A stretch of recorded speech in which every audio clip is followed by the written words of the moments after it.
Kenya mivuthu itina wa Musumbi Uhuru Kenyatta kumya uneni wake yulu wa uyana wa nthi kana State of the Nation yumuvia wa katiba na uvinduku wa kisomo kana Constitution and Reform Education Consortium CRECO kwimunthi ni matola muti uneni usu wa Musumbi mainena na ndikima mavondi ni wa hoteli wa Silver Springs va musini wa Ilovi ndongo isia muvia uni sia wetakana Musumbi ndanane ni ya maundu alamatonya kumutethia mwene nthi takisomo uima wamwe vamwe na maundu maleu.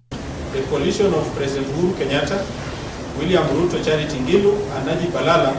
promised Kenyans the following: that they'll endeavor to put food, clean water on the table of every Kenyan, that they'll ensure that every child in Kenya gets quality education, that they'll create wealth and grow the economy, that they'll ensure that every Kenyan gets quality and affordable health care. The coalition also promised to empower Kenyan women to take their rightful place in developing the country, and also to keep Kenya safe and secure both internally and externally. The 2017 State of the Nation address by the President was for all intents and purposes a campaign speech and not an honest accountability piece. It was short on details and glossed over matters critical to the nation and to the bulk of the country. We noted the following gaps in our observation. On food, the President did not elaborate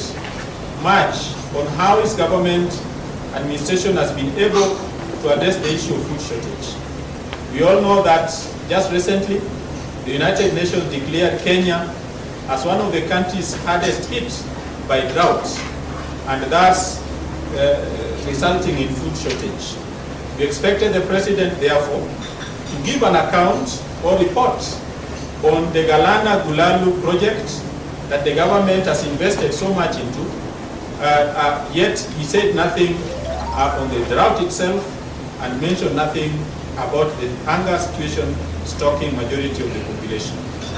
Oingi ni mawetakana maundu maulusa nini methi mekinyie muno va Kenya valama sia serikali ni sinditwe ni kukitana na undu uyu.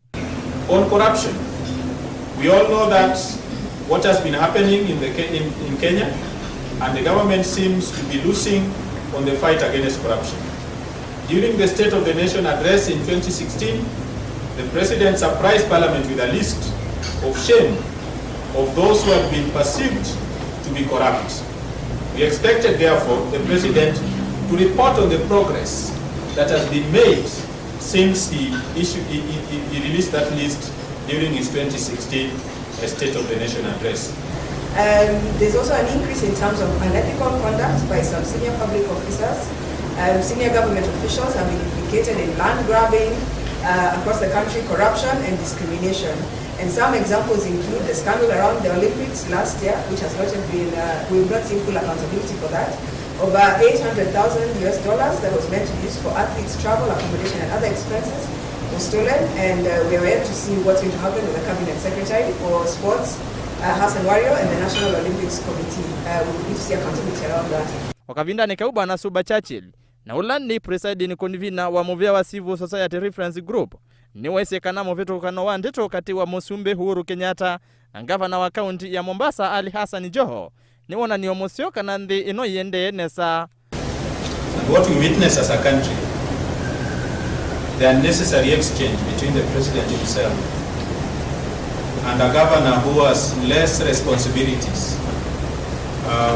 does not confirm that the situation is better. Oingi Churchill ni wesekana valia kwitha no vandiliku yulu wa maundu ma siasa ndi ino ya Kenya nitonya kwitha mwisioni itina wa usakwani munene. I think the situation is worrying, with the political emotions rising every day, and none other than the President himself involved in altercations with governors, forgetting that he has a bigger responsibility to unite this country, forgetting that it is not Joho's but his own responsibility to shepherd the country towards embracing national values and principles of governance. And with the level of intolerance that we increasingly see from the national leadership,